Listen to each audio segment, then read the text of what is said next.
जय माँ डाट काली भक्तों। आज का जो वीडियो ये पितृपक्ष को लेकर है। जैसे कि अभी मैं आजकल सारी सीरीज जो है मेरी पिछली वीडियोस देखोगे पितृपक्ष को लेकर है, तो पितृपक्ष को लेकर समझ जानकारी अपने यूट्यूब चैनल के माध्यम से मैं दिए जा रहा हूँ। और जैसे-जैसे मेरे पास सवाल आ रहे हैं उसके माध्यम से मैं आपके लिए वीडियोस ला रहा हूँ। तो अभी जो मेरे पास सवाल आए थे, गुरुजी आपने बहुत सारी जानकारी दी और लोग मुझे मेरी जो ये वीडियोस हैं बहुत पसंद कर रहे हैं। मेरी प्लेलिस्ट में आप चेक कर सकते हैं पितृपक्ष में जानकारी को लेकर। ठीक है, आज जो मैं बता रहा हूँ वैसे तो टैगलाइन से समझ गए हूँ, पितृपक्ष को लेकर ना काले तिल का बहुत महत्व बताया गया है। काले तिल आसानी से आजकल किसी भी डिपार्टमेंटल स्टोर या पूजा स्टोर में मिल जाते हैं। कुछ लोग बोलते हैं खाने वाले चाहिए या कोई नॉर्मल पूजा पाठ के लिए चाहिए। जो पूजा पाठ के होते हैं उसे खा नहीं सकते या कुछ भी इस तरीके का होता है। अब जो भी मिलावट है ये तो जानकारी आप खुद लीजिएगा, ठीक है? फिर भी मैं आपको बता दूँ, आज मैं आपको बताऊँगा कुछ ऐसे उपाय ना जिन्हें करने से आपकी 7 पीढ़ियाँ भी पितृ दोष से मुक्त रहेंगी और पितृ पीड़ा से भी मुक्त रहेंगी। यानी कि जितने भी पितृ पक्ष में या पितृ दोष के कारण आपके साथ जो परेशानियाँ होती हैं या आने वाली जनरेशन को हो सकती है, उसको आप ना आज ही ठीक कर सकते हो। कैसे? इस वीडियो के माध्यम से आपको पूरा वीडियो सुनना होगा, समझना होगा। उसके आधार पर ये उपाय कीजिए, आपके घर में खुशहाली बनी रहेगी। जो भी प्रॉब्लम्स है ना अपने आप समाप्त हो जाएँगी और सुख समृद्धि और शांति बनेगी। ठीक है? उससे पहले मैं आपको समझ जानकारी दूँ, आप लोगों से निवेदन है हमेशा की तरह, अगर आप भी मुझसे पर्सनली कनेक्ट होके अपने कोई पर्सनल सवाल का जवाब चाहते हो, कोई परेशानी ने आपको घेर लिया उसका समाधान चाहते हो ना, आपने क्या करना है, मेरी इंस्टाग्राम और फेसबुक आईडी है, ऑफ़िशियल देवी भगवती शक्ति के नाम से। जैसे मेरे यूट्यूब चैनल का नाम आप नीचे ब्लिंक होते हुए देख रहे हो, सेम इसी नाम से मेरी इंस्टाग्राम और फेसबुक आईडी है। वहाँ इनबॉक्स पे जाके ना मैसेज बॉक्स में जाके आप अपॉइंटमेंट लिखिए मुझे, ठीक है? अपॉइंटमेंट लिख के मैसेज भेजिए। एक छोटी-सी अमाउंट पे करने के बाद अपना टाइम लीजिए आप मुझसे। टाइम बुक कराने के बाद निर्धारित समय पे मैं आपसे बात करूँगा इंस्टा कॉल या फेसबुक कॉल के माध्यम से, और जो भी प्रॉब्लम होगी ना डिस्कस करके 101% गारंटी के साथ मैं आपको आपको प्रॉब्लम का सॉल्यूशन यानी कि समाधान दे दूँगा। ठीक है? तो ये थी जानकारी समस्त प्रोसेस की कि कैसे आप मेरे साथ बात कर सकते हो। अब मैं अगर वीडियो की बात करूँ तो जो पितृपक्ष 2024 यानी कि 17 सितंबर 2024 से जो शुरू हुआ है, 2 अक्टूबर 2024 तक रहने वाला है। ये 16 दिनों का जो पितृपक्ष है, यानी कि श्राद्ध का समय है, यानी कि जो भी तर्पण, पिंडदान या पितरों को लेकर आप पितरों को प्रसन्न करना चाहते हो, आप चाहते हो कि वो आपके घर में वास करें उन 16 दिनों पे, आपको आशीर्वाद दें, जितने रुके कार्य वो आपके सफल कर दें ना, तो पितृ पक्ष में काले तिल से कुछ कार्य मैं आपको बताने जा रहा हूँ, ये आपने ज़रूर करने हैं। आप ये करेंगे 100% घर में सुख समृद्धि और शांति आएगी। क्योंकि आप सबको बता दूँ कि जो पितृ पक्ष में रोज़ाना एक तो कार्य आप ये कर लीजिए कि रोज़ाना आपने क्या करना है, सूर्य देव जो है ना, उनको जो सुबह उठकर आपने जितने जल्दी हो सके, जितने सूर्य देव जब उगते हैं, तो उससे पहले अपना स्नान आदि करके तो जो है जल में काले तिल मिलाकर स्नान करना है आपने, ठीक है? काले तिल के उपयोग से शनि दोष भी शांत होता है। तो जिसकी भी कुंडली में अगर साढ़े साती या शनि की महादशा या ढैया चल रही होगी या शनि का कोई प्रकोप चल रहा होगा, आपसे कोई गलती हुई है, पाप कर्म हुए, उसका प्रायश्चित आपको करना है ना, तो आपने क्या करना है इन 16 दिन में लगातार आपके जैसे आज ये वीडियो सुन रहे हो, आप बोलोगे अब 14 दिन बचे हैं, 12 दिन बचे हैं, 10 दिन, जितने दिन बचे हैं ना, आप चुटकी भर काले तिल ले लो, अपने पानी में डाल के उसे नहाना चालू करो। गारंटेड है शनिदेव आप पर प्रसन्न होंगे, पितृ आप पर प्रसन्न होंगे और जितनी भी प्रकार की नकारात्मकता होगी, पाप कर्म होंगे वो नष्ट हो जाएँगे, सकारात्मक ऊर्जा का संचार आपके साथ बढ़ेगा और जितने रुके कार्य हैं ना वो सफल होने लग जाएँगे। तो आपको भी अगर इन सब मतलब शनिदेव महाराज को खासकर खुश करना है और पितृ दोष से मुक्त होना है, चुटकी भर काले तिल लिए स्त्री हो, पुरुष हो, कोई भी कर सकता है, बच्चा हो, बड़ा हो, आपने क्या करना है, बस आपने जल में अपनी बाल्टी में नहाने से पहले वो काले तिल डालने हैं, पितरों का स्मरण करके, शनिदेव का स्मरण करके और तब आपने नहाना है, ठीक है? दूसरा जो कार्य है वो क्या है कि श्राद्ध कर्म में काले तिल का भी विशेष रूप से उपयोग किया जाता है।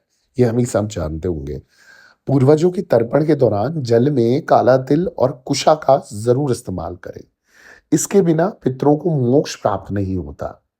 और वो जो जल है वो ग्रहण नहीं कर पाते, जिस कारण मान्यता है तर्पण में जो तिल है यानी कि काले तिल का प्रयोग करने पर पूर्वज आने वाली 7 पीढ़ियों को खुशहाली का आशीर्वाद देते हैं। तो आपके घर में भी अगर जो जनरेशन है, ठीक है? वो खुश नहीं है, प्रॉब्लम में है, आए दिन कोई ना कोई प्रॉब्लम फेस करती है। ये हर एक परिवार के साथ, जैसे आप दादा हो, आपका बेटा है, बेटे की प्रॉब्लम है, दूसरे बेटे की प्रॉब्लम है, बेटियों की प्रॉब्लम है, उनके बच्चों की प्रॉब्लम आप फेस कर रहे हो, मतलब देख रहे हो आप उनको परेशान होते हुए। तो ये जो तर्पण की विधि है ना, इसमें काले तिल का बहुत बड़ी इंपॉर्टेंस है। तो आपने इसको प्रयोग करना ही करना है और बहुत अच्छे और सच्चे दिल से करना है। आप ये कीजिए, एक एनर्जी क्रिएट कीजिए उस समय, और देखेंगे आपकी 7 पीढ़ी भी अच्छे से खाएगी। अगला जो उपाय है, अगला जो कार्य है काले तिल के माध्यम से, वो ये है कि पितृ पक्ष के दौरान शाम के जो समय है ना, ध्यान रखें, पितृ पक्ष के दौरान शाम के समय पीपल के पेड़ की पूजा करनी है। इस दौरान सरसों के तेल में जो है दीपक लगाकर उसपे काले तिल आपने डालने हैं। पूर्वजों का स्मरण करना है और पितृ सूक्त का पाठ करना है। इससे परिवार को सुख समृद्धि का आशीर्वाद मिलता है। अब अगला जो कार्य है वो ये है कि काले तिल के माध्यम से कि घर में अगर कलेश हो रहे हैं और तरक्की में बाधा आ रही है, ठीक है, प्रोग्रेस नहीं मिल रही है, करियर को लेकर या किसी भी चीज़ को लेकर आपको कहीं न कहीं लगता है अड़ंगा है, अड़चन है, तो पितृपक्ष की इंदिरा एकादशी पर दूध में काले तिल मिलाकर पीपल के पेड़ को अर्पित करना है, ठीक है? और जल को चढ़ाते समय ओम भगवते वासुदेवाय नमः का जाप करना है। इससे पितरों को जो है सद्गति प्राप्त होती है और वंशज सुख की प्राप्ति होती है। अगला जो कार्य है वो ये है कि ऋग्वेद के अनुसार पितरों के जो देवता आर्यमा माने गए हैं, पितृपक्ष में आर्यमा देव को काले तिल से बने लड्डू का भोग लगा सकते हो आप। इस भोग को कुत्ते को खिला सकते हो। इससे पितरों की आत्मा प्रसन्न होती है।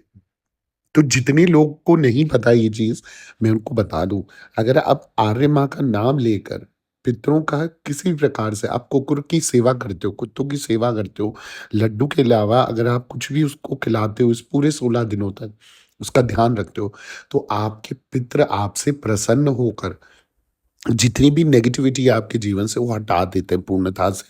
जितनी भी टोने, तंत्र, मंत्र, अला बला जो भी आपको लगता है अपने शरीर पे, वो भी हट जाती है।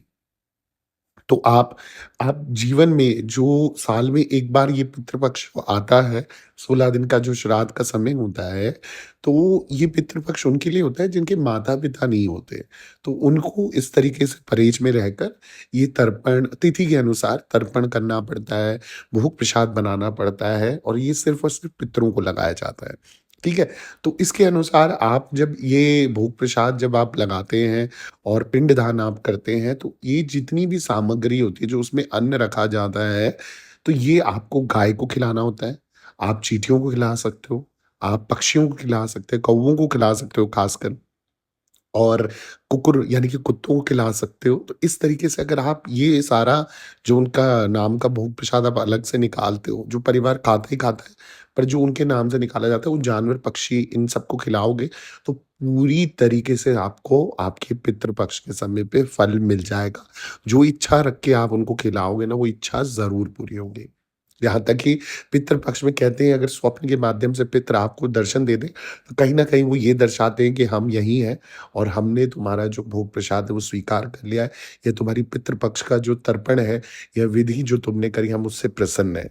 तो बहुत, बहुत, बहुत शुभकारी होता है अगर आपको पितृ इस 16 दिन के अंदर दर्शन दे दे स्वप्न के माध्यम से। तो कुछ ऐसी चीज़ें हैं जिनकी अगर मान्यता आप मानेंगे, तो आपको चमत्कार भी दिखेंगे। ठीक है? अब ये समय जो है पितृ-पक्ष का जितना भी पूजन है, अगर आप पीपल के पेड़ पर रोज़ जल चढ़ाओगे, तो उससे भी जैसे कई लोग इधर-उधर रहते नहीं कर पाते, पर इंडिया में या भारत में हर मंदिर में एक पीपल का पेड़ मिल जाएगा या कहीं पर भी पीपल का पेड़ उगा हुआ मिल जाएगा। वहाँ पर आप जल देना चालू कर लें। ठीक है? कई लोग बोलते हैं कि हमारे यहाँ ये नहीं होता है, ये उपलब्ध नहीं है, तो पीपल के पेड़ में आप जल दे दीजिए, उसमें थोड़ी-सी चुटकी भर काले तिल डालिए, तांबे के लोटे में आप कर सकते हैं, गंगा जल है तो गंगा जल डालिए और ओम जो ये मैंने मंत्र बताया है, ओम भगवते वासुदेवाय नमः का जाप करते-करते आप ये कीजिए, आपके पितृ जो भी रुका कार्य आप उनसे प्रार्थना कीजिए, वो आपके पूरा करके जाएँगे। तो इससे बड़ा चमत्कार और कुछ नहीं हो सकता। इन 16 दिनों में पितरों को अगर प्रसन्न कर लिया, तो समझो आपके आधे से ज़्यादा काम तो चुटकी भर में बन जाएँगे। संतान सुख की प्राप्ति के लिए भी पितृ पक्ष के समय पे अगर आप अच्छे से सेवा करते हो, तो संतान सुख की प्राप्ति होती है, वंश वृद्धि होती है, तो बहुत सारे चमत्कार ऐसे हैं जो होते ही होते हैं। ठीक है? अगर आपको भी मेरे वीडियोज़ अच्छे लग रहे हैं, तो प्लीज़ मेरे चैनल को सब्सक्राइब कर दीजिए, वीडियो को लाइक कर दीजिए, ज़रूरतमंद लोगों के साथ शेयर करना ना भूलें। कमेंट में जय माता दी ज़रूर लिखें और दरबार से बने रहें। सभी भक्तों को जय माता दी, जय माँ डाट काली।